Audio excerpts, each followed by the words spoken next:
Kedua, pakailah baju zirah, baju perang yang namanya keadilan. Saudara bayangkan, jemaat-jemaat kecil di Efesus itu, yang mereka ada jalan betul saja mereka dianggap tidak ada dan dianggap salah. Apalagi kalau langgar aturan, apalagi hidup tidak benar. Jemaat-jemaat kecil ini sekarang mereka berurusan dengan tantangan yang serius. Kenapa? Karena mereka dibully. Ketika mereka beribadah di sana, orang yang lihat dia begini, orang gila, orang mabuk, orang tidak suka. Makanya dia bilang pakai baju zirah yang namanya keadilan. Rupa-rupanya dia ingin sampaikan begini, kebenaran dan keadilan itu satu paket. Di mana kebenaran, keadilan mesti ada di situ. Di mana keadilan, kebenaran mesti ada di situ. Kenapa keadilan diperlukan? Keadilan itu diperlukan supaya segala tuduhan yang dituduhkan kepadamu menjadi palsu. Tentu betul ini jemaat dulu. Aku kan sesuatu dengan saya pakai contoh. Saya punya bapak kandung, saya pun bapak, saya sebut bapak kandung. Saya punya istri pun bapak, saya sebut bapak mantu. Kalau saya ambil 100.000 kasih saya pun bapak kandung, adil. Kalau saya ambil 100.000 kasih saya pun bapak mantu. Supaya apa? Supaya waktu saya punya istri lihat saya kasih 1.000 saya pun bapak kandung dan dia marah. Lu kasihan dulu bapak. Tanpa saya bicara, dia pun bapak yang akan kasih tahu dia. Tidak boleh marah yang maupun suara, karena dia juga kasih saya 100.000. Tuduhan menjadi palsu.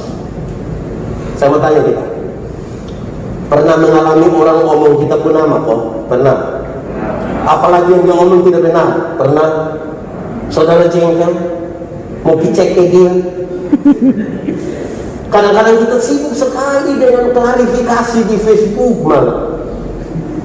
Kalau tidak tahu tentang saya, jangan omong ke tahu-tahu. Karena setan paling suka orang yang tidak tahu apa-apa tapi omong ke tahu-tahu.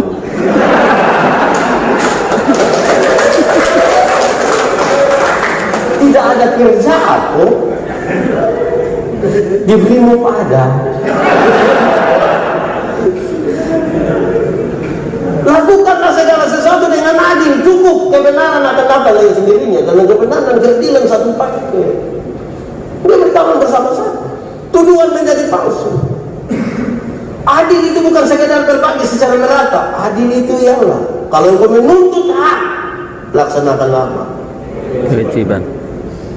Adil itu kalau kita minta Tuhan berkat-berkat jasmani, mestinya juga kita minta berkat apa? Saya punya video satu dari itu cukup luas, potongan video kecil. Kita ini kadang-kadang mengabaikan Tuhan, tidak adil. Kalau pesta jam 5, ibadah jam 5, pilih.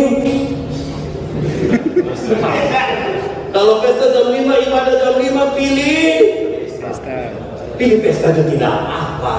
Tidak bisa terlalu rohani juga. Yang paling penting itu bukan soal pilih pesta atau ibadah, tapi apa yang ada di sini ketika kita memilih pesta. Bapak, kenapa pilih pesta tapi tidak pilih ibadah? Kita biasa bilang, aduh Pak Pendeta minta maaf, tuan rumah undang langsung. Kalau tuan rumah undang langsung itu keperasaan lu, karena tuan rumah undang. Tapi kalau saya yang tanya dan jawab begitu, Bapak, kenapa tidak beribadah tapi pipis? Minta maaf Pak Pendeta, tuan rumah undang langsung. Oh, Bapak mau Tuhan undang langsung? Di sini ada yang mau Tuhan undang langsung, supaya kita berdoa minta Tuhan undang dia sekarang. Jadi yang Tuhan punya ini kita seringkali abaikan saja, santai-santai saja. Tapi yang punya kita ini aduh, diberimu pada. Ya adil kalau kita minta yang jasmani, yang rohani pun kita itu sudah kedua. Pertama ikat pinggang namanya, kedua baju zirah namanya, yang ketiga pakailah sepatu, pakailah kasut yang dibernama kerelaan. Itu tentara Romawi itu berpakaian dan sepatu itu mau masuk pasir, ke hutan, ke kali, ke dul. Memang kalau melakukan sesuatu tanpa kerelaan itu bermasalah, sangat bermasalah. Harus repot. Banyak yang tinggal di asrama, jemaat Kemit, mereka bergereja di Talita Kumi. Di Talita Kumi katakanlah ada ibadah sampai 6 pagi. Istri kasih bangun, papa ibadah. Daripada bertengkar dengan istri lebih aktif. Saudara bayangkan kalau pergi dengan tidak rela. Kita kira dia ada duduk mengikuti firman, padahal dia ada pikir pura aja atau tadi sepuluh terus. Dia tidak rela. Memang melakukan sesuatu mesti rela. Amin, Pak. Sama tanya, pernah putus cinta? Tiap hari. Orang kalau putus cinta dan tidak rela itu bahaya. Kalau putus cinta dan tidak rela itu, saudara, itu dia bisa sakit hati dari tamat SMP sampai mati. Itu hanya sakit hati. Kok itu nona kasih foto dan nipu om kita yang jengkel. Itu tiap hari. Jadi move on itu penting sekali. Amin kok. Kalau tidak kita, nah kenapa? Memang melakukan sesuatu butuh kerelaan. Tapi dia tidak cukup di situ, dia tahu. Kerelaan untuk memberitakan Injil damai sejahtera. Memberitakan Injil damai sejahtera itu butuh rela. Kenapa? Injil itu mengalami penolakan di mana-mana. Penolakan di mana-mana. Tapi saya mau kasih tahu saudara, Injil itu berita pembebasan, bukan berita bikin takut. Masih banyak orang memahami salah tentang Injil. Masih banyak orang beri atas nama agama kasih takut orang. Kalau saudara baca perjanjian lama, kita dapat sekali banyak kata begini, celakalah, celakalah, celakalah, celakalah, celakalah. Waktu kita baca perjanjian baru, ketika malaikat bertemu Maria, Yesus lahir, Yesus melayani, Yesus mati, Yesus bangun, Yesus naik ke surga, Roh Kudus dicurahkan. Kata celaka Tuhan kita ditemukan. Kita menemukan satu kalimat pendek, jangan takut, jangan takut. Injil itu berita pembebasan. Jangan takut. Kalau ada masalah, jangan takut. Jangan takut. Supaya apa? Supaya kalau ada orang datang bilang kepada saya, Pak Pendeta, saya rasa saya manusia paling berdosa di dunia. Saya akan bilang, dia bilang, iya, saya juga manusia berdosa. Kita salah, tapi jangan takut. Karena kasih Tuhan lebih besar dari kita.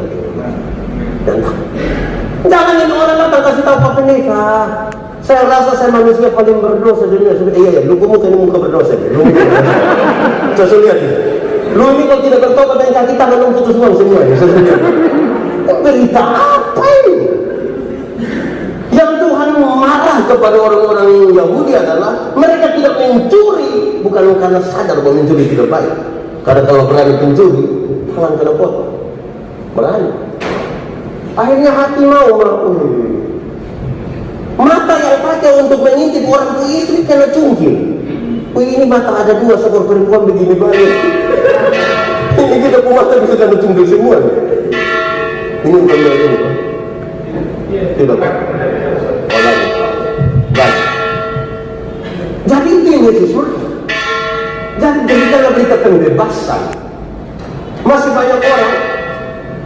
Saya berurusan di gereja. Di Gemit ini kita punya 1,8 juta jemaat, ada di 4 provinsi. Saya keliling semua daerah. Masih banyak orang sudah kasih tahu orang. Mau pasca dong diputar film neraka itu. Jemaat nonton lagi sama bapak. Neraka. Saya tidak pusing dengan neraka. Karena saya masuk surga. Ya tapi minimal pendeta mesti tahu. Sakit kalau tidak patuh. Kenapa? Kalau saya harus masuk surga, bukan karena ketakutan hukuman di neraka, tapi karena Yesus itu mati ganti saya. Itu berita pembebasan. Yang kita ini masih yang tukang bakas takut itu setan. Mama dong kasih tahu istri dong, kalau kasih makan anak, supaya ini anak makan. Tapi karena anak kecil kan lari-lari toh. Kadang-kadang anak tidak mau makan, kalau tidak kasih tahu bilang, adek makan aja, adek sakit. Tidak. Makan-makan nanti om polisi datang. Nah ini om beli makan. Itu bukan bikin takut. Akhirnya setiap kali ini om beli mau lewat tidak lalu.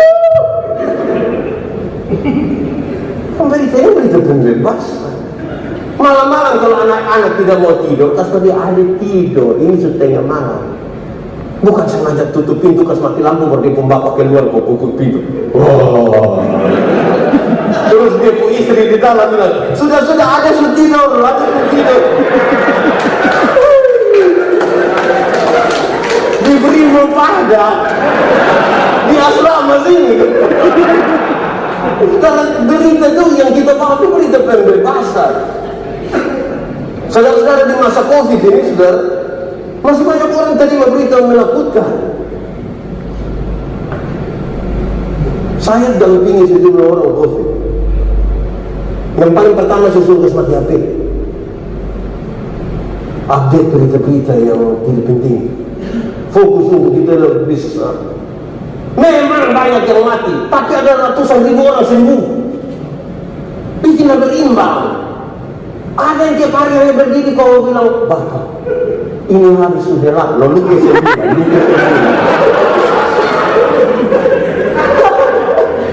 Di sini ada tukang itu.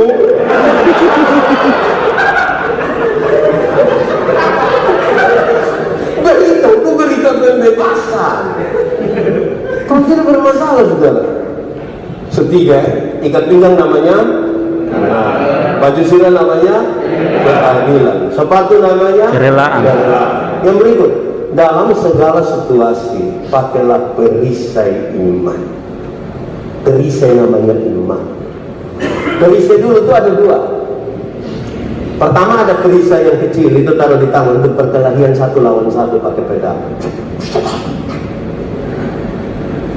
Tapi ada perisai yang kedua, itu yang besar seperti tudung saja untuk mereka. Saya kira beri doa ada yang anti huru hara.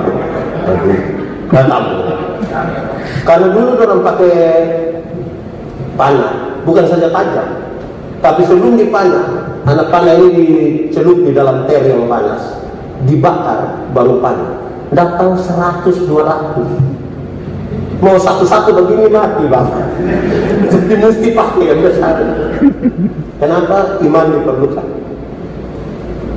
Karena ada banyak hal terjadi begitu saja tanpa kita dulu. Kalau tidak pakai iman, masalah. Kenapa? Kadang-kadang kita berbohong baik-baik. Ini malam, besok pagi orang WA kita tidak dilihat waktu apa. Kenapa? Supaya fakut kuat.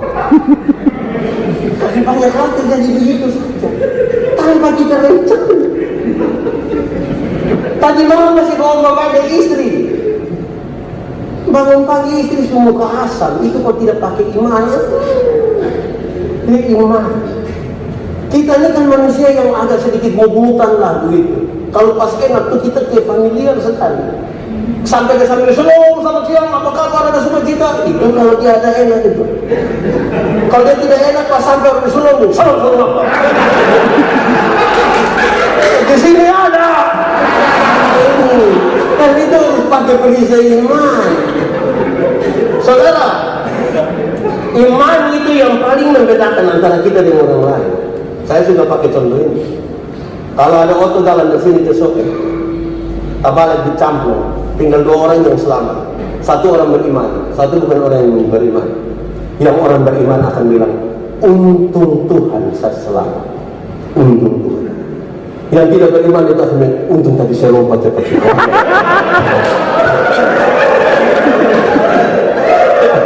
Di satu peristiwa yang sama, orang bisa dua pernyataan yang berbeda. Yang beriman akan bilang untung Tuhan. Yang tidak beriman akan bilang untung lompat. Kalau diberiman yang paling banyak untung.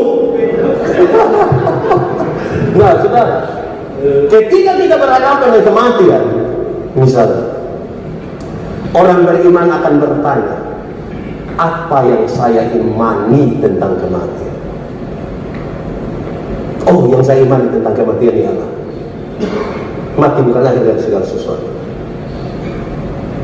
Mati itu adalah tempat di mana kita diubah dari tubuh yang dapat binasa ke dalam tubuh yang tidak dapat binasa, supaya kita hidup bersama dalam kekekalan bersama Kristus di sorga.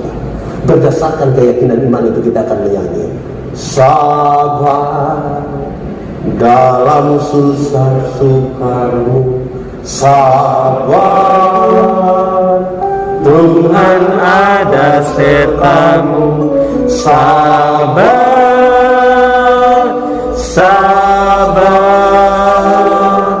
beri kuat padamu. Itu orang beriman. Karena tiap hari kita berjumpa dengan masalah. Saudara punya masalah? Tidak bisa omong. Saya lihat ini muka masalah semua.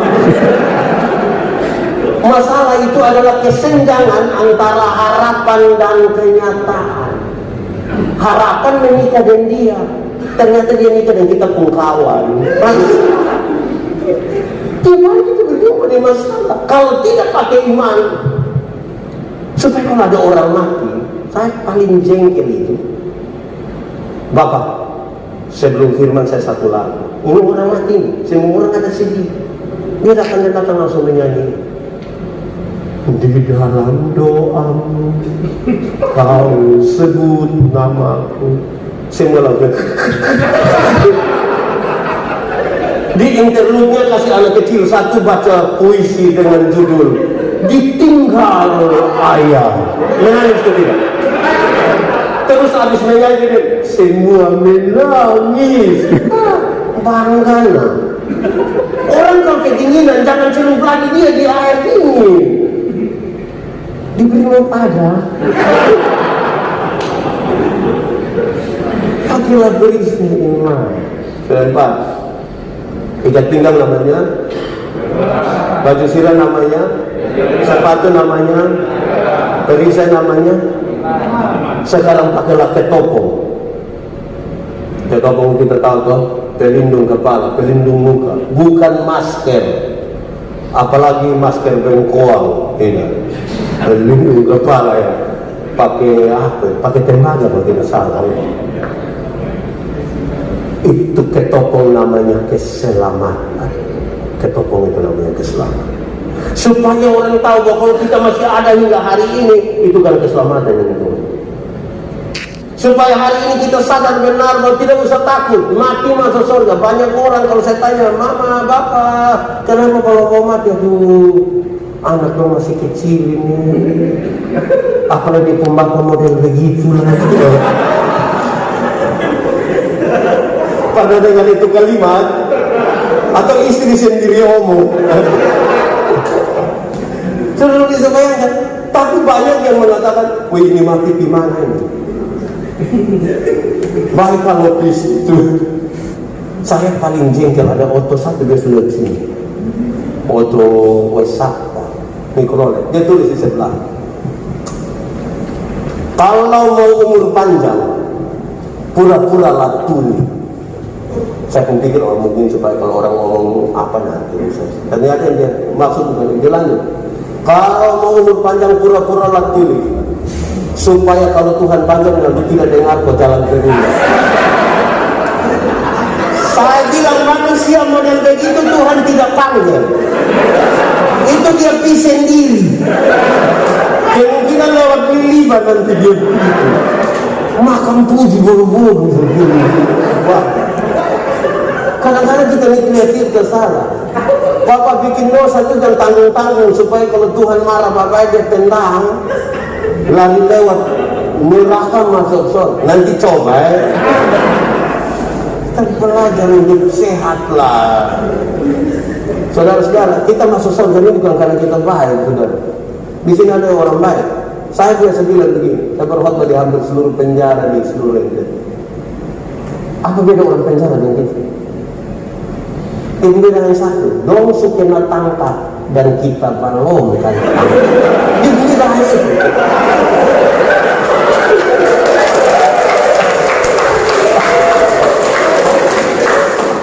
Kita ini juga berat Bapak. Oh ini kita ini parah sebenarnya. Ini parah. Balong. Kemungkinan besar air tahun. Saudara, kita semua berdosa dan Tuhan datang menebus kita. Amin. Itu yang buat kita ada hingga hari ini. Seluruh perbuatan baik kita Tuhan hanya ucapan syukur, bukan karena kita baik. Saya pakai contoh. Katakanlah saya dengan kakak ini kami dua tidak saling kenal. Saya dapat beliau nomor telepon, saya bilang kakak, sebentar malam bisa ketemu saya di Jalan Lestari depan rumah jabatan gubernur. Kira-kira dia waktu mau ke sini. Kami dulu tidak kenal, beliau ada ayam satu di rumah. Saya pergi ke rumah, kira-kira saya itu ayam ke sini. Oke. Saya rubah pertanyaannya. Saya mau kasih waktu auto baru satu. Kira-kira waktu mau. Toyota Alphard. Mau ya? Terus saya kasih dia cuma-cuma. Nih, dapat saya. Setelah dia dapat Alphard itu, ada perubahan perilaku dari beliau ke saya. Setelah jam 12 malam datang betul. Saya pilih rumah ada ayam satu kasih betul. Kalau kita tahu keselamatan Tuhan dalam berikan yang cuma-cuma, tidak akan ada orang bertingkah dengan Tuhan. Amin. Sulima ikat pinggang namanya, baju sirah namanya, sepatu namanya, perisai namanya, ketopong namanya. 5 hal ini perlengkapan bertahan.